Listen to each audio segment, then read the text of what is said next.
Guys আসসালামু আলাইকুম। আজকে আমি আপনাদের জন্য নিয়ে এসেছি দই চিংড়ি রেসিপি। কীভাবে রেসিপিটা রানবেন আপনারা পুরো ব্লগটা দেখলেই বুঝতে পারবেন। প্রথমে আমি এটাতে লবণ দিয়ে পানি দিয়ে ভালো করে মেখে নেব যাতে এটা সব ব্যাকটেরিয়া মরে যায়। এখন চিংড়ি মাছ কীভাবে পরিষ্কার করবেন, এই যে চিংড়ি মাছের এই দাঁড়ার দিকে একটা কালো রগ থাকে, আপনারা সেই রগটাকে ছোটালো কোনো জিনিস দিয়ে তুলে নেবেন, তারপর রান্না করবেন। দেখুন আমরা এগুলো সবগুলো পরিষ্কার করে নিয়েছি। এখন এটাতে আমরা গুঁড়ো মশলা অ্যাড করবো। প্রথমে দেব মরিচের গুঁড়ো, তারপর হলুদের গুঁড়ো সামান্য পরিমাণ দিয়ে এখন এটাতে একটু লবণ দিয়ে দেবো। এগুলোকে ভেজে ফ্রাই প্যানে প্রথমে তেল দিয়ে নিচ্ছি। আমরা কিন্তু চিংড়ি মাছগুলো আগেই ভেজে নিয়েছি। এটা এখন মশলাটা করব। চিংড়ি মাছ এখানে ভাজছি, এই যে দেখতে পাচ্ছেন। আমি একটু ভুলে গেছিলাম, তাই আপনারা কিছু মনে করবেন না। এখন চিংড়ি মাছ ভাজা হয়ে গেলে এখন বাটা মশলাটা কীভাবে বানাবেন, আমাদের কাছে বাটা মশলা ছিল না, তাই আমরা বাটা মশলা করে নিচ্ছি। এখানে শুধু আমাদের কাছে রসুন বাটাটাই ছিল, তাই আমরা এখানে রসুন বাটা, পেঁয়াজ বাটা আর মরিচ দিয়ে দিলাম।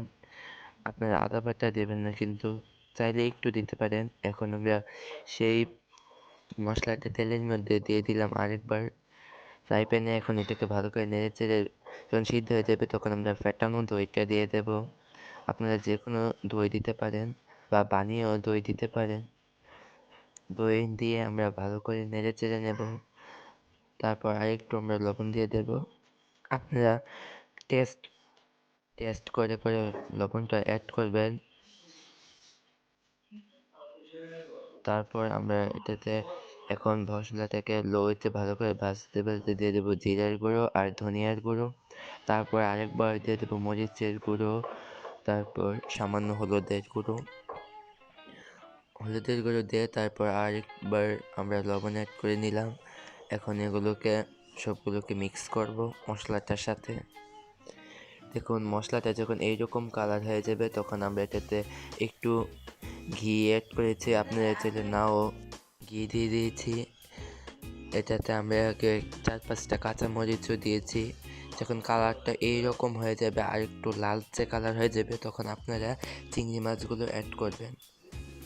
চিংড়ি মাছগুলো অ্যাড করে ভালো করে নেড়ে চেড়ে মশলাগুলো চিংড়ি মাছের ভেতরে আপনারা ভালো করে নেড়ে চেড়ে পুরোটাকে মিক্স করে নেবেন।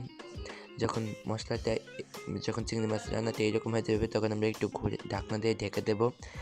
লো আঁচে রাখবো রান্নাটা, হাই রাখলে কিন্তু পুড়ে যেতে পারে।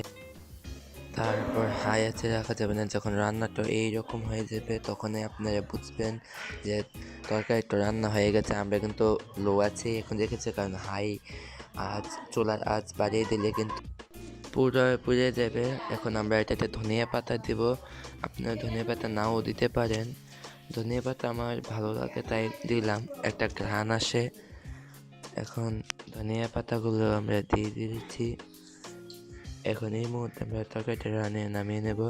আপনাদের আমার ভিডিওটা যদি ভালো লাগে তাহলে আমার পাশে থাকবেন। কে কোথা থেকে আমার ভিডিও দেখছেন অবশ্যই কমেন্ট করে জানাবেন। আর আমার ভিডিওগুলো ভালো লাগলে অবশ্যই সাবস্ক্রাইব করবেন। বাই।